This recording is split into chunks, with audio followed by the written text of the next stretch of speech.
نحمده ونصلي على رسوله الكريم أما بعد فقد قال الله تبارك وتعالى في القرآن المجيد والفرقان الحميد فأعوذ بالله من الشيطان الرجيم بسم الله الرحمن الرحيم وأنزلنا إليك الذكر لتبين للناس ما نزل إليهم ولعلهم يتفكرون بسم الله الرحمن الرحيم ومن يشاقق الرسول من بعد ما تبين له الهدى ويتبع غير سبيل المؤمنين نوله ما تولى ونصله جهنم وساءت مصيرا.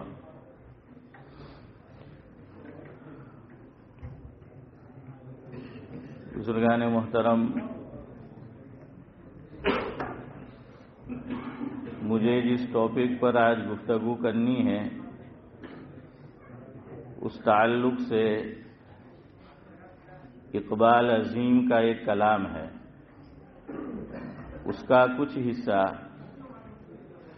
آپ کی خدمت میں شروع میں پیش کرنا ہے. پہلا جو شعر ہے اس کلام کا تو دراصل وہی ہماری آج کی گفتگو اور آج کے موضوع سے تعلق رکھتا ہے. اقبال عظیم لکھتے ہیں، اپنے مرکز سے اگر دور نکل جاؤ گے، اپنے مرکز سے اگر دور نکل جاؤ گے، خواب ہو جاؤ گے، افسانوں میں ڈھل جاؤ گے. اپنے مرکز سے اگر دور نکل جاؤ گے، اپنے مرکز سے اگر دور نکل جاؤ گے، خواب ہو جاؤ گے، افسانوں میں ڈھل جاؤ گے. بڑی اہم بات ہے. دیکھیے، دو چیزوں کی کوشش ہو رہی ہے آج. اس میں سوشل میڈیا بہت آگے ہے. ایک تو ہمیں ایمان سے بے ایمان بنانے کی کوششیں جاری ہے،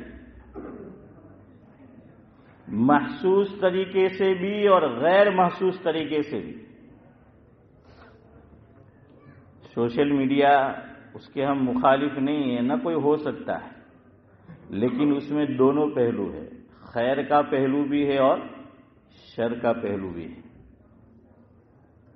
پستول سامنے والے کی جان لے بھی سکتی ہے اور آدمی اپنی حفاظت کے لیے بھی اس کو استعمال کرتا ہے.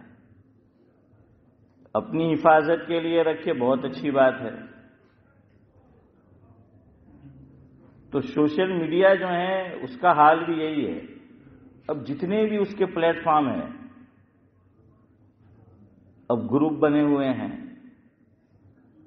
آدمی بھیج دیتا ہے، کوئی ویڈیو بھیج دیا، کوئی تحریر بھیج دی. عوام علماء کو چھوڑ کر عام طور پر زیادہ تحریر تو نہیں پڑھتی، مختصر ہو تو پڑھ لیتے، لیکن سنتے ضرور ہیں. نہ ہر چیز پڑھنے کی ہوتی ہے، نہ ہر چیز سننے کی ہوتی ہے. نہ ہر چیز دیکھنے کی ہوتی ہے، نہ ہر چیز فارورڈ کرنے کی ہوتی ہے. میں آؤں گا اس پر. تو بہرحال مرکز سے جڑے رہنا ہے. تو ایک تو دین سے دور کرنے کی، ایمان سے بے ایمان بنانے کی. دوسرے، ہمارے اکابر سے ہمارا جو تعلق ہے اس سے ہمیں کاٹنے کی بھی کوشش ہو رہی ہے کہ اس سے بھی ہمیں کاٹ دیا جائے. شک ڈال دیا جائے، تشکیک. اب تک ہمیں اپنے مرکز پہ اعتماد تھا، اپنے اکابر پہ اعتماد تھا. ایک ویڈیو آتا ہے، ایک تحریر آتی ہے، ایک آڈیو آتا ہے اور ہماری عقیدت کا مینار اوپر سے دھڑام کر کے نیچے گر جاتا ہے. یہ بڑی خطرے کی چیز ہے، بڑی خطرے کی بات ہے. شرح صدر رکھو، اپنے مرکز پہ بھی اور اپنے اکابر پہ بھی، اپنے علماء پہ بھی، اپنے بزرگوں پہ بھی شک کرو گے، یہ چیز ایمان سے بے ایمان بنانے میں اہم کردار ادا کر سکتی۔ آدمی کو کوئی چیز سمجھنا ہے، پوچھ لو اپنے اکابر سے، اپنے بزرگوں سے، اپنے ائمہ سے، اندر ہی اندر رکھنا اور سامنے۔ اور یہ عجیب بات ہے، سال ہر سال سے اپنے بزرگوں کو سنتے رہے، سنتے ہیں، سنتے آ رہے ہیں، اکابر کی کتابیں پڑھتے ہیں، لیکن ہمارا اعتقاد، ہمارا اعتماد بس اتنا ہے کہ ایک ویڈیو آ کر میری اور آپ کی دل کی دنیا کو، عقیدے کی بنیاد کو ہلا کے رکھ دیتا۔ یہ مرکز سے دور نکل جاؤ گے، اقبال عظیم کہتے ہیں، تو کیا ہو جاؤ گے؟ خواب ہو جاؤ گے، افسانوں میں ڈھل جاؤ گے۔ افسانہ تو افسانہ ہی ہوتا ہے۔ تو وہ کہتے ہیں کہ اپنے مرکز سے اگر دور نکل جاؤ گے، خواب ہو جاؤ گے، افسانوں میں ڈھل جاؤ گے۔ آگے سنیے، یہی لوگ آج کل کر رہے ہیں، کچھ جاننے والے، کچھ نہ جاننے والے، دے رہے ہیں تمہیں تو لوگ رفاقت کا فریب، دے رہے ہیں تمہیں تو لوگ رفاقت کا فریب۔ رفاقت جانتے ہو نا؟ رفیق تو جانتے ہو نا، کس کو بولتے؟ ساتھی ہے نا، ہاں، ہم نوا۔ اور فریب بھی جانتے ہو، دھوکہ۔ دے رہے ہیں تمہیں تو لوگ رفاقت کا فریب، ان کی تاریخ پڑھو گے تو دہل جاؤ گے۔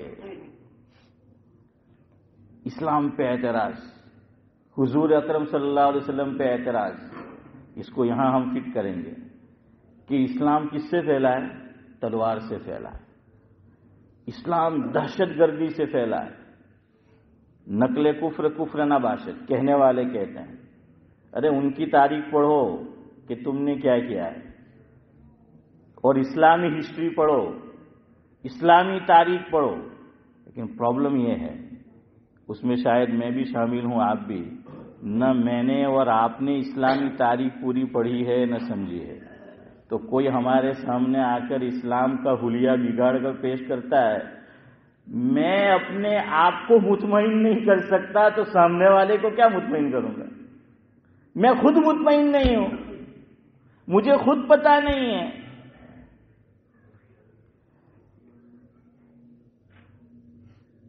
انسانی ہسٹری میں، انسانی تاریخ میں جتنی جنگیں ہوئی ہیں،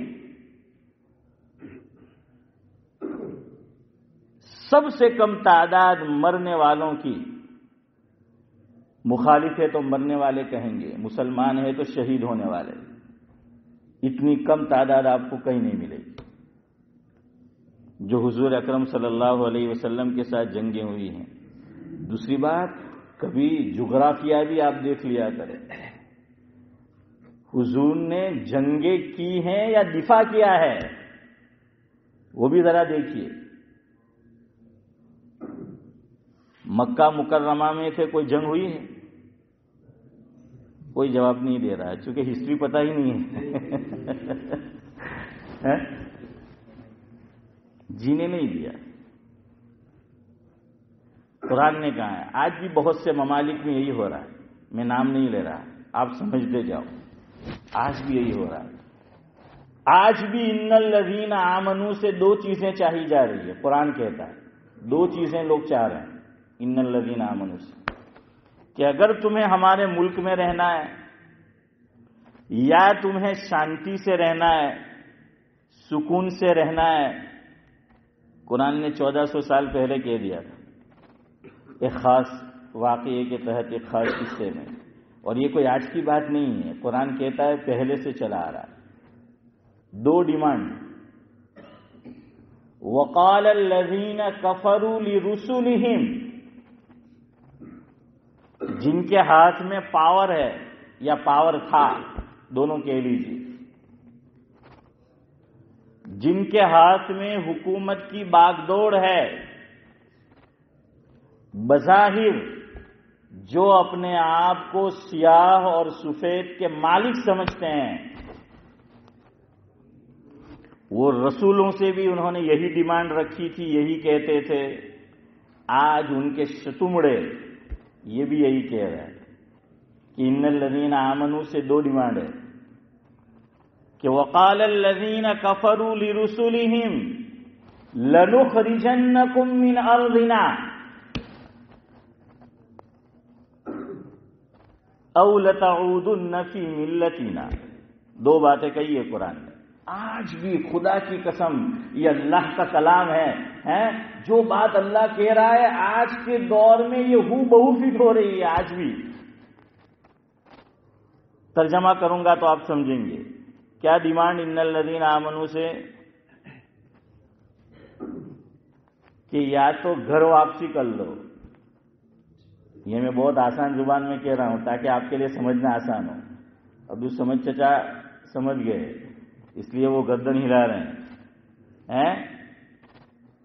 کیا کہا جا رہا ہے؟ گھر واپسی کرو. قرآن کہہ رہا ہے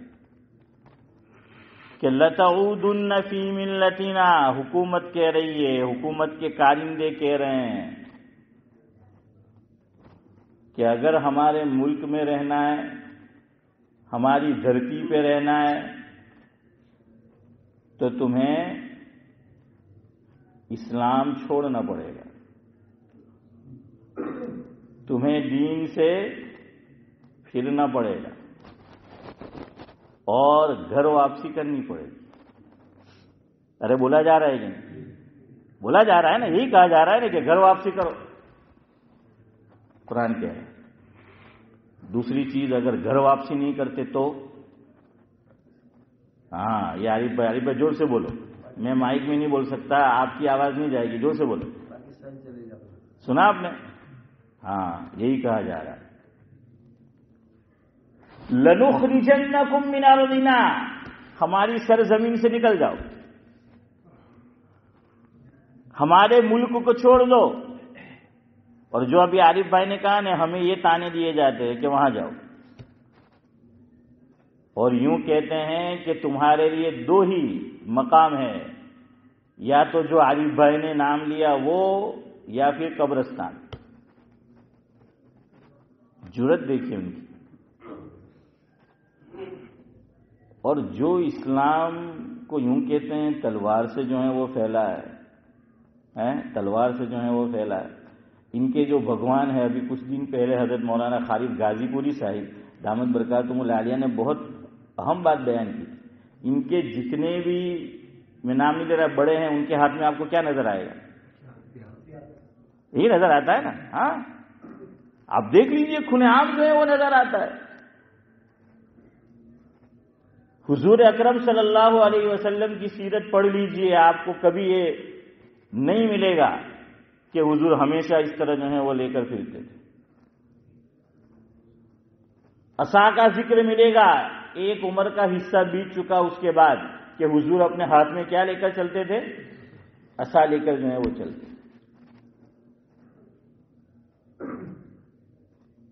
اور دوسرے لوگ جس کے فالوور یوں کہتے ہیں دنیا میں سب سے زیادہ ہے، میں نام نہیں لے رہا، آپ سمجھ جاؤ. اکبر الہ آبادی نے ان کو جواب دیا.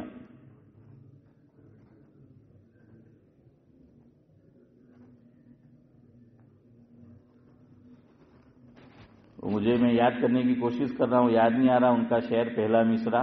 کہ دوسرا مصرع ہے کہ الزام اوروں پہ لگا رکھا ہے، الزام اوروں پہ لگا رکھا ہے. یوں کہتے ہیں کہ تلوار سے اسلام پھیلا، یوں نہیں کہتے ہیں کہ تیغ سے کیا پھیلا ہے. تیغ جانتے ہو نا؟ ہاں. تو کہا کہ تم اپنے یہاں تم دیکھو کہ کیا ہسٹری جو ہے وہ ان کی بتا رہی ہے. اس لیے بھائی شرح صدر رکھو. اسلام دہشت گردی کا دین نہیں ہے. اسلام آتنکواد کی تعلیم نہیں دیتا. ہمارے آقا جو سب کے لیے رحمت للعالمین بن کر آئے ہیں، وہ نہیں تھے جو وہ کہہ رہے ہیں. وہ تھے جو قرآن کہہ رہا ہے کہ وما ارسلناک الا رحمۃ للعالمین، اور کہنے والے نے کہا آئے دنیا میں بہت سے پاک مکرم بن کر، آئے دنیا میں بہت سے پاک مکرم بن کر، مگر آیا نہ کوئی رحمت عالم بن کر، ہاں مگر آیا نہ کوئی رحمت عالم بن کر۔ جگر مراد آبادی کا شعر ہے، اس لیے شرح صدر رکھو، فل کانفیڈنس رکھو، اور کوئی ہم سے یہ بات کہے پیار سے اس کو سمجھاؤ، اس سے الجھنا نہیں ہے، لڑنا نہیں ہے، جھگڑنا نہیں ہے، لیکن پہلے خود مجھے اور آپ کو معلوم ہونا چاہیے، یہ کانفیڈنس میرے اور آپ کے اندر ہونا چاہیے کہ اسلام تلوار سے نہیں پھیلا ہے، حضور کے اخلاق سے پھیلا ہے۔ اللہ تعالیٰ نے بہت سے کاموں سے حضور کو روکا جب زیادہ کر دیا، لیکن دو کاموں سے قرآن کریم کہتا ہے اللہ نے حضور کو نہیں روکا۔ عبادت زیادہ کر رہے تھے، روک دیا کہ یا ایھا المزمل قم اللیل الا قلیلا نصفہ او انقص منہ قلیلا، روک دیا۔ لیکن دو چیزوں سے نہیں روکا، دو کاموں سے نہیں روکا۔ قل ربی زدنی علما، قرآن کہہ رہا ہے کہ اللہ حضور سے فرما رہے ہیں کہ یوں دعا کرو کہ اے رب میرے نالج میں اضافہ فرما، میرے علوم میں زیادتی فرما۔ علم ایک ایسا سمندر ہے جس کا کوئی کنارہ نہیں ہے، کیوں؟ یہ اللہ کی صفت ہے۔ جیسے اللہ یہ محدود نہیں ہے، اللہ کی کوئی صفت بھی محدود نہیں ہے۔ علم اللہ کی صفت ہے نا، ہاں علم اللہ کی صفت ہے، اس لیے جتنا اس کو حاصل کرو۔ دوسرا، حضور کے اخلاق ہم سب جانتے ہیں بہترین تھے، لیکن اللہ نے اس سے نہیں روکا بلکہ تعریف فرمائی کہ وَإِنَّكَ لَعَلَىٰ خُلُقٍ عَظِيمٍ، ہاں تاکید کے ساتھ۔ بہرحال ایک بات یہ یاد رکھو، اسلام جو دین وضو میں زیادہ پانی خرچ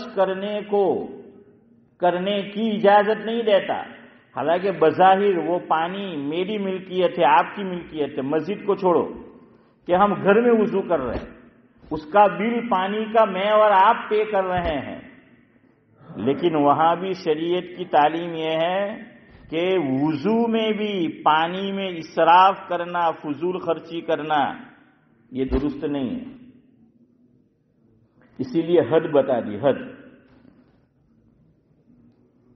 کم سے کم وضو میں جو پارٹ دھونے ہیں اس کو کتنی مرتبہ دھونا ہے؟